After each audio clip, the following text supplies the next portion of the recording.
Salut à tous, c'est Magistral, j'espère que vous allez bien et bienvenue sur ma chaîne où je t'aide à devenir magicien. Aujourd'hui je vais vous expliquer un tour de magie très impressionnant car c'est le spectateur qui va s'occuper du jeu de cartes pendant tout le tour de magie et en plus de ça ce tour de magie est vraiment extrêmement facile. Allez c'est parti.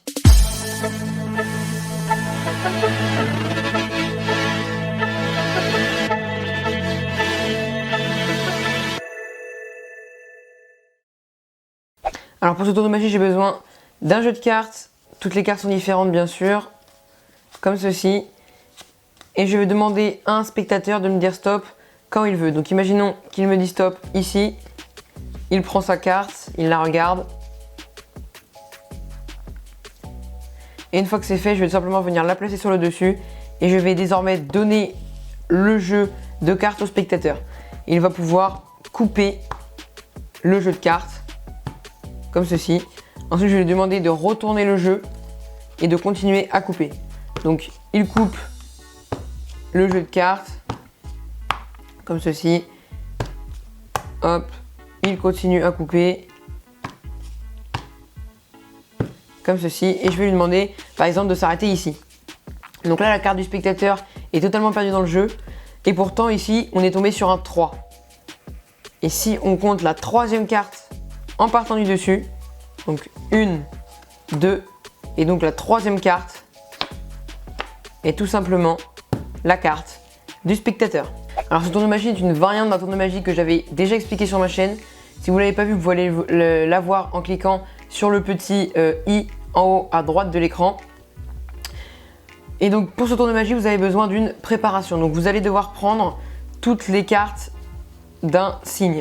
Donc moi j'ai pris tous les piques. Mais bien sûr, vous pouvez prendre carreau, cœur ou trèfle, ça n'a pas d'importance. Et ensuite, vous allez devoir les placer dans cet ordre aussi. Donc As, 2, 3, 4, 5, 6, 7, 8, 9, 10, valet, dame et roi. Et vous placez votre préparation sur le dessous du jeu. Ensuite, vous arrivez devant votre spectateur, vous lui montrez le jeu sans trop s'attarder sur la fin du jeu. Parce que tout simplement, si vous lui montrez comme ça, il va tout simplement voir qu'il y a à la fin tous les pics classés dans l'ordre.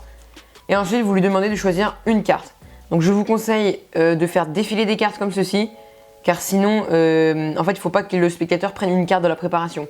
Donc si vous éventaillez le jeu comme ça, il y a une chance sur 4 qu'il prenne une carte de la préparation. Donc, alors que si vous faites défiler les cartes, vous allez juste aller lentement au début, et il y a de fortes chances qu'il s'arrête sur le début du paquet. Donc une fois que vous avez fait choisir la carte à votre spectateur, donc là, pour les explications, c'est le 8 de carreau. Donc bien sûr il la regarde et ensuite vous allez la placer sur le dessus du jeu, comme ceci.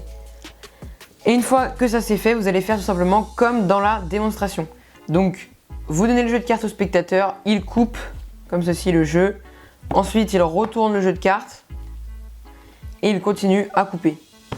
Et en fait, le fait de couper le jeu, ça ne change pas l'ordre de la préparation, c'est-à-dire que la préparation va rester intacte. Car si on coupe le jeu, toutes les cartes vont rester exactement dans le même ordre en fait, mais pas situées au même endroit dans le jeu. Donc là vous voyez que la préparation elle est toujours là. Donc on a l'As, le 2, le 3, le 4, le 5, le 6 jusqu'à la fin de la préparation. Et devant l'As on a donc la carte du spectateur. Et quoi qu'il arrive, peu importe l'endroit où on coupe, il y aura toujours cette disposition avec la carte du spectateur devant notre préparation. Et donc là en fait le spectateur coupe le jeu comme ceci. Voilà, et en fait vous allez devoir vous arrêter au moment où vous allez voir un pic. Donc là j'en ai déjà fait défiler, mais là par exemple le spectateur vient de couper sur un pic, et donc à ce moment là vous allez lui dire de s'arrêter. Donc là, vu que c'est le 10 de pique, la carte du spectateur se trouvera en 10e position. Donc ça aurait été un 3 de pique, ça aurait été en 3e position, un 4 de pique en 4e, l'As de pique en 1re position, et ensuite le plus compliqué c'est pour le valet, la dame et le roi. Donc valet c'est 11e position, dame 12e et roi 13e. Voilà. Donc là puisque c'est le 10, vous dites au spectateur donc que sa carte est en 10e position. Et là en fait tout simplement on va avoir ici le 9, le 8, le 7, le 6, le 5, le 4, le 3, le 2, l'As et ensuite la carte du spectateur. Donc si on compte ça fait bien 1, 2, 3, 4, 5, 6, 7, 8, 9 et enfin 10 cartes. Et là, croyez-moi, le spectateur sera tout simplement impressionné. J'espère que tu as aimé ce tour de magie. Si c'est le cas, n'hésite pas à t'abonner. Et surtout, n'oublie pas que la magie n'est dans les mains du magicien.